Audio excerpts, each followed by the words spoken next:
You might check out of California, but your bank account can never leave. Yeah.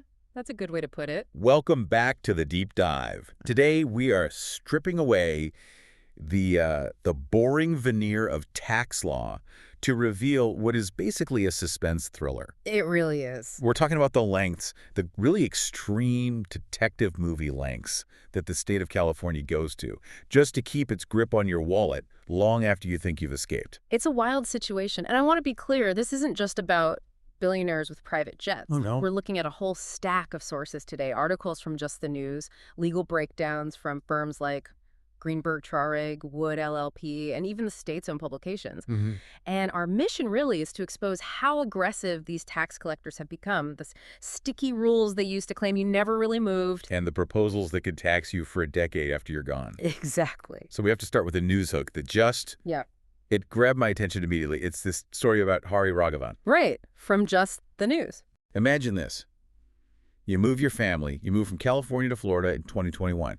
You want out. Fresh start. A fresh start. You settle in. You get your Florida driver's license. You start your new life. And Florida's a common destination, right? No state income tax. It's the classic move for people trying to get away from California's rates. Exactly. So you fast forward to January 2026. Right. Almost 4 years have passed. 4 years. And Harry gets a letter from the California Franchise Tax Board, the FTB. Now, usually you get a letter like that, you expect a bill, maybe. A math error or something. A math error. But this was not that. This is an investigation. And the demands in this letter, I honestly thought it was a joke when I first read it. It's a tactic. It definitely wasn't a joke. They asked for a moving inventory list. Mm-hmm. Let's just pause on that. The state of California literally demanded a list of every single item that was in their moving truck from 4 years ago. Who keeps that? Who keeps that? Who has a manifest of every spoon, every sock, every book they packed in 2021? Almost nobody. And that is exactly the point. They also ask for a narrative. A narrative? They want an essay explaining the circumstances of the move. It highlights this really disturbing shift in how the government operates. How so? It used to be, you filed your papers, checked a box, and you were done. Now, the state acts like a jealous ex-partner who refuses to believe the relationship's over. That's a great analogy. They're digging through your past, demanding receipts from years ago, and basically saying, prove to us you really left. It feels incredibly aggressive. Yeah. But let me play devil's advocate for a second. Okay. If you spend time in California, you use their roads, their infrastructure, shouldn't the state make sure you aren't just faking a move to dodge your fair share? I mean, that's the state's argument for sure. They say they're stopping tax evasion. Right. But the deep dive here is on how they do it. It's one thing to tax someone working in San Francisco. It's another thing entirely to demand an inventory list from 4 years ago. The core issue is the burden of proof. In a criminal court, you're innocent until proven guilty. Right. In a residency audit, the FTB presumes you are Californian until you prove you aren't. You are guilty until proven innocent. So let's unpack that legal trap. Because I think a lot of people just assume, hey, I bought a house in Texas, I've got a Texas license, I'm safe. But it is not that simple. No. There's this whole distinction between residency and domicile. And if you mess this up, you're toast. This is the most critical concept, and we pulled it right from the FTB's own publication, 1031. Okay. There's a huge difference between residency and domicile. Your domicile is your true permanent home. It's the place you always intend to return to. You can only have one. Okay, that sounds straightforward enough. My domicile is where I live. But then you have residency, and you can be a resident of California even if your domicile is in Florida. How does that work? The rule is, if you are in California for anything other than a temporary or transitory purpose, you're a resident. And here's the catch, this concept they use called the leave-in-land doctrine. Leave in land. California law doesn't just care that you left. They care that you landed somewhere else. So you can't just be a nomad. Exactly. You could sell your house in LA, pack your bags, and travel the world for a year. In the eyes of the FTB, you are still a California resident. Wait, really? Yes, because you haven't established a new permanent domicile. Your domicile sort of snaps back to California until you plant your flag somewhere new. So if I'm backpacking through Asia for a year, California thinks I'm still one of theirs. Unless you have legally established a new home, base, bought the house, joined the gym, registered the car, California claims you never left. That is wild. So you could be gone for 2 years, but because you didn't buy a house in Texas, they can say, welcome back, you owe us taxes for those 2 years. Precisely. And they have this powerful weapon called the presumption of residency. If you spend more than 9 months in California during a tax year, you're presumed to be a resident. But the scary part is how they view your time away. If they decide your time in Florida was temporary, They claim you never really left. you never lost your status. That's right. So how do they track this? I mean, unless they have a GPS tracker on your car, how do they know if I'm in California or Nevada? Well, in the digital age, they effectively do. We need to talk about the Bragg factors. The Bragg factors. Okay, that sounds like a covert operation. It basically is. This comes from a famous court case, and it established a list of 19 specific criteria auditors use to weigh your closest connections. 19. They're looking for your center of gravity, and they look at things you would never, ever expect. Okay, hit me with the creepy details. What are they looking at? They look at everything. We call it the dentist test. The dentist test. Wait, really? My dentist? Yes. If you claim you moved to Nevada, but you drive back to Los Angeles twice a year for your dental checkups, that's a huge strike against you. And the auditor argues, if your life is in Nevada, why is your health care still in California? It suggests your real ties are still there. Okay. In a twisted way, I guess I see the logic. Right. What else? The coffee test. They will look at the origination point of your credit card swipes. No way. Yes. If you claim you live in Austin, but your credit card shows you buying a latte in San Francisco every Monday, Wednesday, and Friday morning, they've got you. They build a pattern of life. So they are literally tracking your morning coffee habits. That feels incredibly invasive. It is highly invasive. They look at your social life. Did you keep a gym membership? Do you still have a spot at the country club? And here's one that catches a lot of people. The dog. The dog. Now you're telling me the government is tracking my golden retriever. It's called the Teddy test in legal circles. You're kidding. No. Did you leave your pets behind? Maybe you're renting a place in Austin to prove you moved, but your dog is still at your house in Malibu with your parents. That is a huge indicator you intend to return. People don't usually leave their family pets behind permanently. If the dog's in California, the auditor assumes you are essentially still in California. That is just, it's so thorough. It sounds like they're just building a profile designed to trap you. They are. And they also look at the abode. Did you keep a house in California that is available for your use, even if it sits empty? So if you haven't rented it out to a stranger. On a long-term lease, they argue you kept it ready for your return. Therefore, your move wasn't permanent. It's like they just assume everyone is a liar. Oh, you have an empty house. You must be sneaking back. Exactly. And I read about something called the yo-yo move. What is that? This is a classic trap. So let's say you're an entrepreneur. You built a company in California, and you're about to sell it for, say, $10 million. Okay. You know California has the highest tax rates, so you move to a zero-tax state right before the sale. You sell the business, cash out, and then 6 months later, you move back. The yo-yo.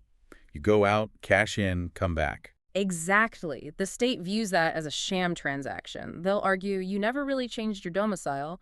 You just took a vacation to avoid taxes. And they will hammer you. It is just incredible how aggressive they are. But if you think that's bad, we have to talk about the exit tax. This isn't just about auditing where you sleep. This is about taxing you for leaving. This is the proposal that keeps high net worth individuals up at night, the California exit tax. Now, to be clear, in our early 2026 context, this is a proposal. It's not a proposal, right? But it shows where the political wind is blowing. It targets people with a net worth over $30 million. Okay, I can hear some listeners tuning out right now thinking, I don't have $30 million. This is a rich person problem. Why should I care? You should care because of the precedent.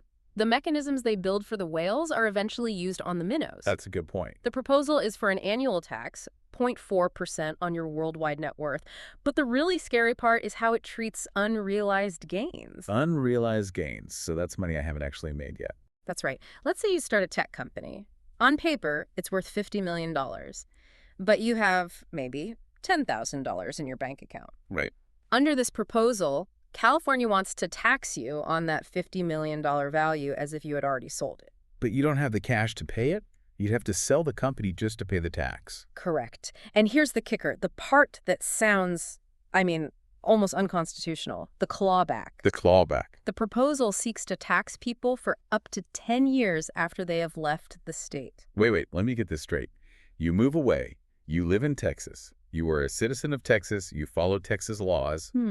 But California still sends you a bill for a decade. That is the idea. They want to prevent capital flight. They know successful people are fleeing to places like Florida, Texas, and Nevada. So instead of making California more attractive, the strategy is to build a wall that makes it financially ruinous to leave. It's the Hotel California tax policy. You can check out, but you can never leave. Exactly. It punishes success. It's saying, we own a piece of you no matter where you go. And surely that just makes people leave faster, right? That is the brain drain phenomenon. Capital goes where it's treated well. If you treat success as a resource to be mined until it's empty, that resource will move. And now you might be thinking, well, can't I just sue them? If they harass me, I can fight back. Yeah. Let's talk about Gilbert Hyatt. This story, honestly, it makes me angry. The Hyatt case is a tragedy, a real tragedy of the American legal system. Gilbert Hyatt was an inventor. He invented the microprocessor. Wow. Made a lot of money. He moved to Nevada in the early 90s specifically to avoid California taxes. It was a legal move. And California didn't like that. They hated it. The Franchise Tax Board went to war, and I don't mean sending a few letters. They sent auditors to Nevada. These auditors went through his trash. They did what? Went through his trash. They peered through his windows. They contacted his business partners, estranged family members, implying he was under criminal investigation. That sounds like a stalker or the mafia, not a government agency. It was egregious. And Hyatt sued them for harassment and invasion of privacy. And initially, a Nevada jury was horrified. They awarded him $389 million in damages. Wow. A victory for the little guy. It looked like it, but there's a but. Always a but. There is a massive but. The case went all the way to the U.S. Supreme Court, Franchise Tax Board of California v. Hyatt, and in 2019, the Supreme Court ruled against him. How could they rule against him after the state dug through his garbage? 2 words: sovereign immunity. Sovereign immunity. The court ruled that states have this special protection. They basically said that one state, like California, can't be sued in another state's courts without its consent. So even though their agents acted terribly? The state of California itself was immune. So Hyatt got nothing. Effectively, yes. The damages were capped at some tiny fraction, I think around $100,000, which didn't even cover 1% of his legal bills. He spent millions fighting them for decades. He won the moral argument, but he lost the war. So the takeaway from the Hyatt case is, the system is rigged. The bureaucracy protects itself. Well, that's certainly the conservative viewpoint, and it's hard to argue with it looking at these facts. It highlights a massive imbalance of power. The state has unlimited resources, unlimited time, and sovereign immunity. The individual taxpayer has none of that. It's David and Goliath, but Goliath breaks the rule book. That is incredibly depressing. But we promised some practical defense. We don't want to just scare you. Right. If you're listening and you want to leave a high-tax state like California, how do you actually do it? How do you escape the trap? You have to be meticulous. You have to be paranoid. We put together a checklist for freedom, really. Okay, let's go through it. Step 1, the house. Sell it. Do not rent it out. Don't keep it for vacations. If you keep a residential property in California, you're giving them a hook to pull you back in. That's the abode factor. Exactly. Sever that tie completely. The cleanest break is a sale. Step 2, the money. Move your bank accounts immediately. Open a new account in your new state, close the old ones, and crucially, watch where you spend your money. Your daily transactions need to be happening in your new home state. The paper trail. It needs to scream, I am here. And the paperwork. Immediately change your driver's license, vehicle registration, and your voter registration. If you vote in a California election after you claim you've moved, you're done. That's the ultimate proof. Notify the post office. Notify insurance. Every piece of paper has to align with your new story. And I saw a tip about keeping a diary. That sounds old school. It does, but you need to do it. Keep a daily log. Today, I am in Austin, Texas.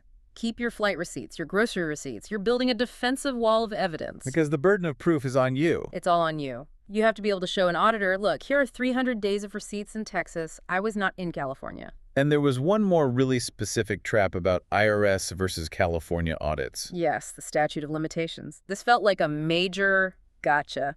This is a huge trap. The IRS has a 3-year window to audit you. California generally has 4. Okay. But here's the nightmare scenario. If the IRS audits you and changes your tax liability, maybe you owe a bit more, you are legally required to notify California within 6 months. And if you don't, if you just pay the IRS and forget about it. If you don't notify California, their statute of limitations stays open forever. Forever. They can come back 10, 20 years later and send you a bill for that year, plus decades of interest and penalties. Unbelievable. It's just another layer of bureaucracy designed to trip you up. It is. And that's why this clean break philosophy is so important. You can't have one foot in and one foot out. If you want to leave, you have to leave completely. So bringing this all together, we have a state government using high-tech audits, invasive questions, and aggressive legal theories to keep you on the hook. We have proposals to tax people for a decade after they leave. And we have a Supreme Court ruling that says the state is basically immune even when they harass you. It paints a very clear picture of government overreach. This isn't just about taxes. It's about the fundamental right to move freely, the right to keep the fruits of your labor. When a state acts this aggressively, it stops acting like a service provider and starts acting like an owner. It really makes you wonder about the relationship between the citizen and the state. Right. You grow up thinking the government works for us. Right. But when you read about the Bragg factors in the Hyatt case, it feels like it's the other way around. It does. When the rules are this sticky and the enforcement is this aggressive, it stops feeling like a social contract and starts feeling like, well, like captivity. That is a sobering thought. I want to leave you with this question to mull over. Okay.